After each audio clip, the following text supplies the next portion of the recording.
Welcome to Dronacharya IAS YouTube channel. This is our daily newspaper video. So आज है 17th of February। तो चलिए देख लेते हैं कि आज के हमारे द हिंदू न्यूज़पेपर में वैसे कौन कौन से न्यूज़ आर्टिकल्स हैं जो यूपीएससी प्रिपरेशन परस्पेक्टिव से हमारे लिए इम्पॉर्टेंट हैं और जिन आर्टिकल्स को आज हम इस वीडियो में कवर करेंगे।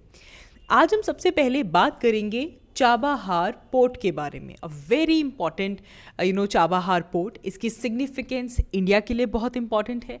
साथ ही में इंडिया और ईरान एंड ऑल्सो जो सेंट्रल एशियन कंट्रीज़ हैं, इन सब के लिए चाबाहार पोर्ट बहुत इंपॉर्टेंट है। और यही आज की हेडलाइन भी कह रही है, use Chabahar port, India is telling central Asian countries. तो कहाँ पे ये डिस्कशन हुई है, चाबाहार पोर्ट की लोकेशन क्या है, क्या स्ट्रेटेजिक सिग्निफिकेंस है इस पोर्ट की, वो हम इस वीडियो में अनफोल्ड करेंगे। इसके अलावा बात करेंगे आज हम सेंट्रल कंज्यूमर प्रोटेक्शन अथॉरिटी के बारे में। Reason being because central CCPA central consumer protection authority ने रिसेंटली कुछ गाइडलाइंस दी हैं which are related to coaching centres कि वो कुछ भी मिसलीडिंग एडवर्टीजमेंट्स ना करें। यहाँ से हमें गाइडलाइंस नहीं देखनी है, we need to know about this particular body which is central consumer protection authority. Very important, इस बॉडी के बारे में जानेंगे। इसके अलावा आज हम बात करेंगे ग्रीन डिपॉजिट्स के बारे में। RBI का जो ग्रीन डिपॉजिट फ्रेमवर्क है, जो कि बेसिकली इंडिया के अंदर ग्रीन फाइनेंस इकोसिस्टम को बूस्ट करने के लिए बनाया गया है।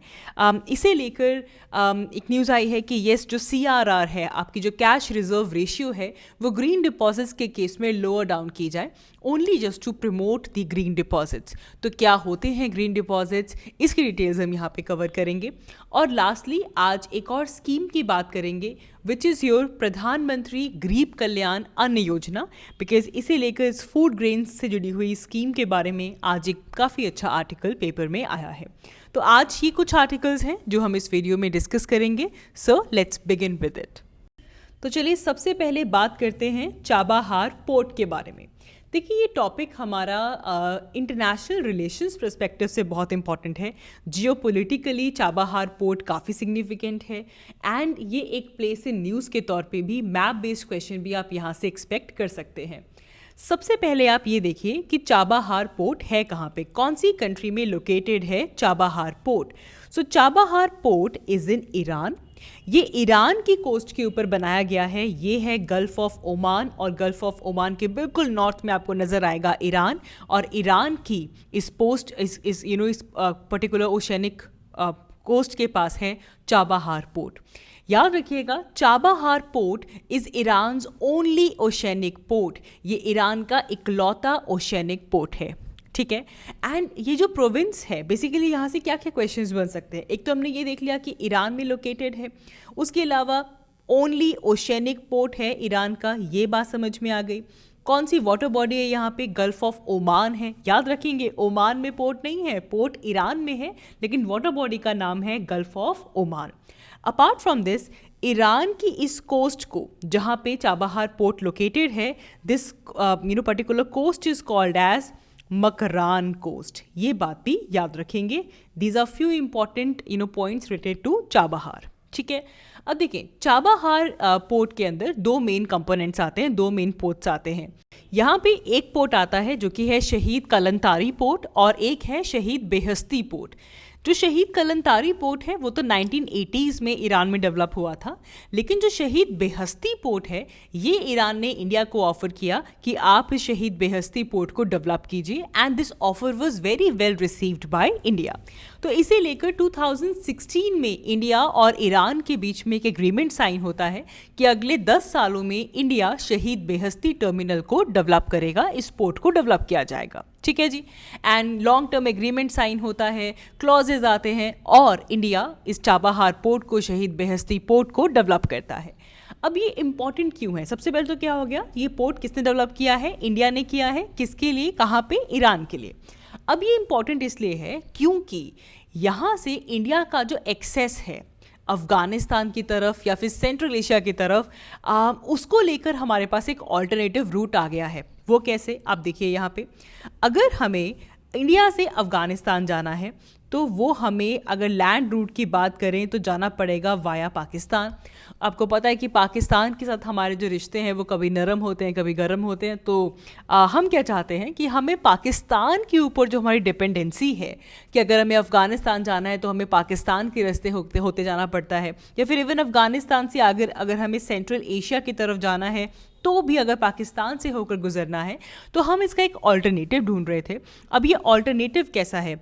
ऑल्टरनेटिव हमारे पास इस फॉर्म में आता है कि हमने ईरान में बना दिया चाबाहार पोर्ट।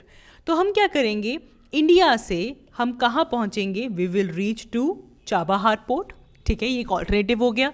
हमने पाकिस्तान को बाईपास कर दिया और हम चाबाहार पोर्ट से कहाँ पहुँच गए? ईरान। और ईरान से हम कहाँ जा सकते हैं? We can go to Afghanistan और यहाँ से फर्दर हम जा सकते हैं टू सेंट्रल एशिया। ठीक है जी, तो ये हमें दिख रहा है कि चाबाहार पोर्ट इंडिया का ईरान का एक्सेस तो बढ़ाता ही है, एंड इसके अलावा यहाँ से हम रशिया, सेंट्रल एशिया, यूरोप, जो international north south transit corridor है वहाँ तक जाकर कनेक्ट हो सकते हैं। So it has strategic importance. साथ ही में इकोनॉमिक बेनिफिट्स बहुत ज़्यादा हैं क्योंकि इंडिया को एक गेटवे मिल गया है। देखो, Central Asia is resource rich region, economically vibrant region है, लेकिन कनेक्टिविटी एक इशू था। लेकिन चाबाहार पोर्ट के थ्रू हमारी कनेक्टिविटी इन्हांस होगी और इंडिया की ट्रेड, इन्वेस्टमेंट अपॉर्चुनिटीज़ इन एरियाज़ के अंदर वो इंक्रीज़ होगी, जिससे इकोनॉमिक बेनिफिट्स आएंगे, इकोनॉमिक ग्रोथ होगी। एंड साथ ही में ऑफ कोर्स हम यहाँ से ह्यूमैनिटेरियन असिस्टेंस भी प्रोवाइड कर सकते हैं। हम यहाँ पे इंफ्रास्ट्रक्चर डेवलपमेंट कर रहे हैं, सो इट्स वेरी इंपॉर्टेंट। इसी के साथ साथ एक और चीज़ देखें, पाकिस्तान का आपको नज़र आएगा ग्वाडर पोर्ट, याद रखिएगा पाकिस्तान का ग्वाडर पोर्ट, और उसी के बिल्कुल स्लाइटली वेस्ट में है इंडिया का चाबाहार पोर्ट ईरान में।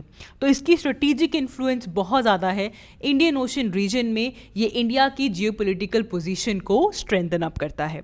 तो अभी रिसेंटली एक हमारे पास जो सिक्योरिटी काउंसिल्स, जो सेक्रेटरीज होते हैं, उनकी मीटिंग चल रही थी ऑन अफगानिस्तान। ये मीटिंग किर्गिस्तान की कैपिटल में हो रही थी।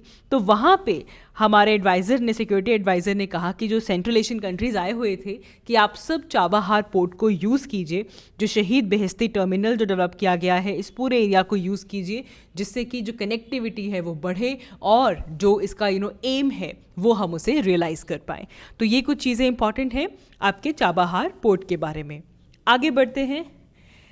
हेडलाइन कहती है, coaching centres can't use misleading ads says the draft guidelines. देखिए, ये जो ड्राफ्ट गाइडलाइंस हैं कि मिसलीडिंग एडवर्टीजमेंट्स ना हो इन द कोचिंग सेक्टर, ये रिसेंटली आई हैं। किसने रिलीज़ की हैं? ये गाइडलाइंस रिलीज़ की हैं सेंट्रल कंज्यूमर प्रोटेक्शन अथॉरिटी ने। ठीक है, एंड हमारे प्रीलिम्स पर्सपेक्टिव से ये बहुत ज़्यादा इम्पॉर्टेंट है जानना कि सेंट्रल कंज्यूमर प्रोटेक्शन अथॉरिटी क्या है। सबसे पहले ये जो रेगुलेटरी बॉडी है इसे 2020 में सेटअप किया गया था, बहुत ही लेटेस्ट है, इसीलिए याद रखना ज़रूरी है। इसके लिए हमारे पास कंज्यूमर प्रोटेक्शन एक्ट आता है। There is consumer protection act जो कि बेसिकली 2019 में आया और इसके बेसिस पे ये CCPA की फॉर्मेशन की गई, सेंट्रल कंज्यूमर प्रोटेक्शन अथॉरिटी। अब ये किस मिनिस्ट्री के अंडर काम करती है? याद रखेंगे, it works under the ministry of course consumer affairs. ठीक है जी, कंज्यूमर अफेयर्स के अंडर ये काम करती है।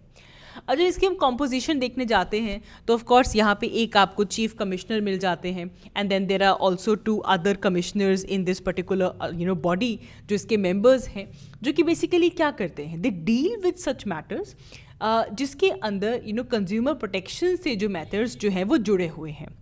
कहीं पे भी कंज्यूमर राइट्स की वायलेशन हो रही है तो उनकी कंप्लेंट्स की इन्वेस्टिगेशन और उससे डील करने का अथॉरिटी किसके पास है? सेंट्रल कंज्यूमर प्रोटेक्शन अथॉरिटी के पास। ठीक है जी, अब यहाँ पे कुछ भी इंक्वायर करना है, कोई अनफेयर ट्रेड प्रैक्टिस हो रही है, कोई कंप्लेन आई है, anything that is done by CCPA। तो इतनी बात आपने याद रखनी है। 2019 में कंज्यूमर प्रोटेक्शन एक्ट आता है जिसमें डिफाइन भी किया जाता है कि कंज्यूमर कौन है। Consumer is a person who buys any good or avail any service for a consideration, that is a consumer. ठीक है। तो इसमें कोई पर्सन जो कोई गुड्स ले रहा है फॉर रीसेल या फिर कोई कमर्शियल पर्पस के लिए ले रहा है, उन्हें इंक्लूड नहीं किया जाता इसके अंदर। Any person who buy any goods or avail a service for a consideration. और इसमें मिसलीडिंग एडवर्टीजमेंट, अब मिसलीडिंग एडवर्टीजमेंट क्या है? फॉल्सली डिस्क्राइब कर दिया अपने प्रोडक्ट को या फिर अपनी सर्विस को, फॉल्स गारंटी दे दी जिससे कि कंज्यूमर जो है वो मिसलीड हो जाता है, ठीक है। कुछ भी इस तरीके से कि रिप्रेजेंटेशन कुछ और है लेकिन असल में कुछ और है, डेलिबरेटली कुछ इन्फॉर्मेशन को छुपाया जा रहा है, इन सब चीज़ों को मिसलीडिंग एडवर्टीजमेंट्स कहते हैं। तो उसी को लेकर कोचिंग सेंटर्स के लिए भी कुछ गाइडलाइंस CCPA ने इशू की है। तो ये यहाँ से हमने देखना है। इसके अलावा आगे हम एक इम्पॉर्टेंट गवर्नमेंट स्कीम की बात करने वाले हैं, विच इज़ प्रधानमंत्री गरीब कल्याण अन्न योजना, ठीक है। अब देखो हेडलाइन तो ये कह रही है that ahead of polls FCI plans to deliver the food grains in the bags with PM photo. हमें इसके अंदर नहीं जाना कि किसकी फ़ोटो लग रही है, कब लग रही है। हमारे लिए इम्पॉर्टेंट है कि प्रधानमंत्री गरीब कल्याण अन्न योजना क्या है, ठीक है। देखिए इसे 2020 में लॉन्च किया गया था। अगैन इसे भी 2020 में लॉन्च किया गया था इन रिस्पॉन्स टू योर कोविड-19 पैंडमिक। कोविड-19 पैंडमिक के रिस्पॉन्स में इसे लॉन्च किया गया था। बेसिकली हमारे कंट्री के जो इकोनॉमिकली वीकर सेक्शंस हैं, those who were affected because of कोविड-19, उन सबको एक तरह से फाइनेंशियल असिस्टेंस प्रोवाइड करने के लिए ये पर्टिकुलर स्कीम आई थी। इसमें क्या किया गया? इसमें हर महीने 5 kg of free food grain जो है वो प्रोवाइड किया जाता था, ठीक है, along with the cash transfer to the women and elderly individuals, ठीक है जी। फिर क्या हुआ कि इसको ब्रॉडर पैकेज मिला, इसे प्रधानमंत्री गरीब कल्याण पैकेज के अंदर इंट्रोड्यूस किया गया, उसका पार्ट बनाया गया। और फिर स्पेशली वो लोग जिनको पैंडमिक से जो इफेक्ट हुए हैं, स्पेशली पुअर एंड मार्जिनलाइज्ड, उन तक इस रिलीफ को पहुंचाया गया। तो अब स्कीम में क्या होता है? इस स्कीम में हर महीने 5 किलो फ्री फूड ग्रेन मिलता है अलॉन्ग विद सब्सिडाइज्ड राशन जो फैमिलीज़ को दिया जाता है, जो कि आपका जो PDS सिस्टम है, जो नेशनल फूड सिक्योरिटी एक्ट के अंदर आता है, उसके थ्रू प्रोवाइड किया जाता है, ठीक है जी। तो ये है आपकी प्रधानमंत्री गरीब कल्याण अन्न योजना, जिसमें अन्न प्रोवाइड किया जा रहा है, फूड ग्रेन्स प्रोवाइड की जा रही हैं। तो इसी को लेकर आज का एक आर्टिकल आया है जिसमें इवन ये भी शो किया गया है कि 75 crore beneficiaries they receive the food grains इन 2020 से लेकर 2022 की अगर हम बात करें। और इसी के साथ साथ 81.35 करोड़ का जो फूड ग्रेन था वो प्रोवाइड किया गया है अंडर दिस पर्टिकुलर स्कीम। तो काफ़ी इंपॉर्टेंट है, कुछ बेसिक पॉइंट्स यहाँ पे याद रखेंगे। आगे बढ़ते हैं, बात करते हैं ग्रीन डिपॉजिट्स की। देखिए आज के टाइम पे जब हम क्लाइमेट चेंज की बात कर रहे हैं एंड वहाँ पे क्लाइमेट फाइनेंसिंग काफ़ी इंपॉर्टेंट है और उसी की लाइन में आते हैं ग्रीन डिपॉजिट्स। तो ग्रीन डिपॉजिट्स बेसिकली वो प्रोसीड्स हैं, वो अमाउंट है जो कि ग्रीन एक्टिविटीज़ के लिए रखी जाती हैं, ठीक है। इससे हम चाहते हैं कि इंडिया के अंदर एनर्जी एफिशिएंसी वाले प्रोजेक्ट्स के ऊपर काम किया जाए, एफिशिएंटली हम रिसोर्स को यूटिलाइज कर पाएँ, कार्बन एमिशंस को रिड्यूस करें, ग्रीन हाउस गैसेस को रिड्यूस करें, क्लाइमेट रेजिलियंस बिल्ड करें, अडेप्टेशन बढ़ाएं, हमारा जो नेचुरल इकोसिस्टम है, जो बायोडाइवर्सिटी है, इससे इम्प्रूव करें। ऐसी एक्टिविटीज़ के लिए जब कोई भी काम होता है और इसके लिए जो प्रोसीड्स रेज किए जाते हैं, that is called as green deposits and that is the need of the hour. तो हम चाहते हैं कि ग्रीन डिपॉजिट ज़्यादा आए और क्लाइमेट को फाइनेंसिंग मिले। तो उसके लिए जो RBI है, अभी ये बात हो रही है कि जो CRR है, जो कैश रिजर्व रेशियो रखनी पड़ती है, उसे थोड़ा सा कम किया जाए ताकि ग्रीन डिपॉजिट्स बढ़ जाए। खास ध्यान रखना है ग्रीन डिपॉजिट्स के ऊपर, ठीक है। अब देखिए इस प्रोजेक्ट में आप कोई भी कहीं पे इन्वेस्टमेंट कर रहे हैं जहाँ पे फॉसिल फ्यूल की यूटिलाइजेशन जो है वो डिक्लाइन हो, एनर्जी एफिशिएंसी बढ़े, रिन्यूएबल एनर्जी प्रोजेक्ट के ऊपर आप काम कर रहे हैं, उन सब प्रोजेक्ट्स के लिए जो फंड्स यूज़ होंगे उनको आप ग्रीन डिपॉजिट के तौर पे कह सकते हैं, ठीक है।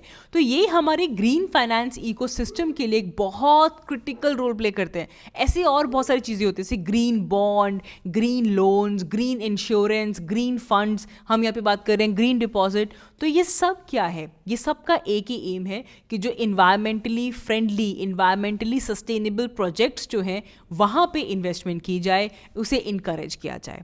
And And this is the need of the hour, as I said, because financial sector can play a very pivotal role in mobilizing these resources and further green activities के लिए इन funds को allocate करना. ठीक है, so it's very progressive and it is gaining a lot of traction in India as well. तो that is what you need to know about green deposits. तो आज की इस वीडियो के लिए इतना ही. Thank you so much for watching. I will see you all in my next one. Thank you.